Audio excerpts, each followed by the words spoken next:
देश के किसानों को बड़ी नम्रता पूर्वक अपनी बात बताना चाहता हूं, संदेश देना चाहता हूं। आप किसी भी तरह के भ्रम में मत पड़िए।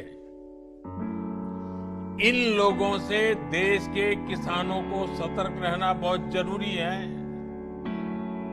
ऐसे लोगों से सावधान रहें जिन्होंने दशकों तक देश पर राज किया और जो आज किसानों से झूठ बोल रहे हैं। भले ही प्रधानमंत्री मोदी ने डंके की चोट पर यह बात कहा कि पिछले 6 सालों में एनडीए ने देश के किसानों के लिए जितना किया वो आज तक किसी भी सरकार ने किसानों के लिए नहीं किया, मगर सवाल यह है कि जब बीजेपी सरकार किसानों के बारे में इतना सोच रही है, तब आखिर क्यों 23 साल पुराना बीजेपी और शिरोमणि अकाली दल का गठबंधन एक झटके में टूट गया?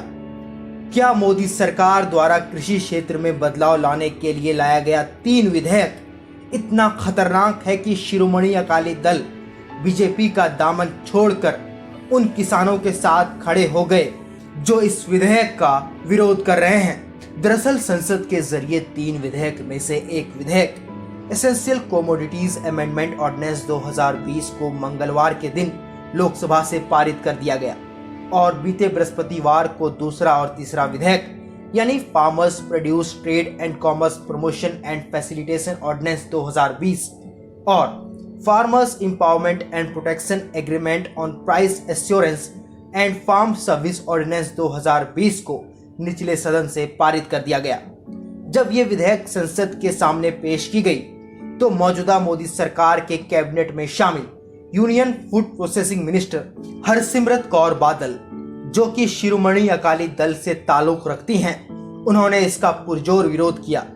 उन्होंने अब यूनियन कैबिनेट से भी इस्तीफा दे दिया है। सबसे पहले यह समझना जरूरी है कि आखिर इन तीनों विधेयक में ऐसा क्या है जहां एक तरफ शिरोमणि अकाली दल इसे किसान के विरुद्ध बता रहे हैं, वहीं मोदी सरकार इस निर्णय पर पीठ थपथपा रही है।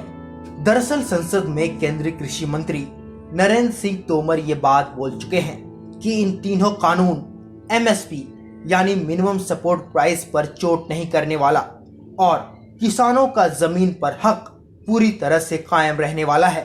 सरकार का मानना है कि तीनों कानून की वजह से कृषि क्षेत्र में प्राइवेट कंपनियां इन्वेस्ट कर पाएंगी, जिसकी वजह से इस क्षेत्र का विकास तेजी से होने वाला है।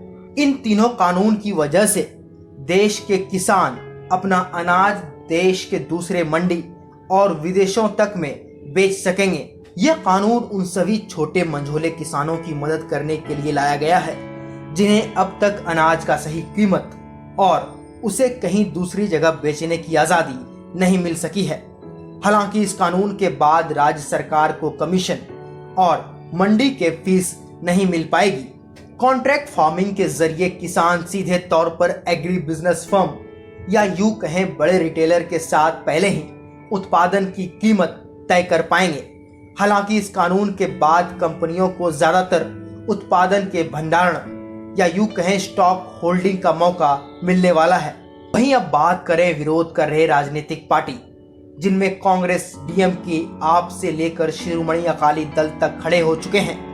उनका मानना है कि मोदी सरकार किसी भी तरह किसानों की जमीन को हड़प कर उसे बड़े बड़े उद्योगपतियों के हाथों में देना चाहते हैं।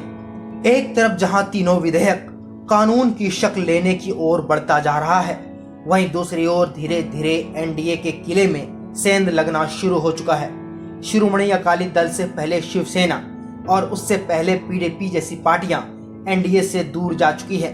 भले ही किसानों पर बीजेपी सरकार कुछ दिनों पहले हरियाणा में डंडे बरसा रही थी, लेकिन मोदी सरकार को ये बात गांठ बांध लेनी चाहिए कि जब देश की अर्थव्यवस्था 23.9% की दर से नीचे जा चुकी है, उस वक्त सिर्फ कृषि क्षेत्र ही एकमात्र ऐसा क्षेत्र है जो अभी भी मजबूती से खड़ा है। सरकार द्वारा कृषि क्षेत्र में एक बड़ी गलती देश के लिए काफी नुकसान का सबब बन सकता है। पीयूष कुमार की रिपोर्ट, हेडलाइंस 21 के लिए।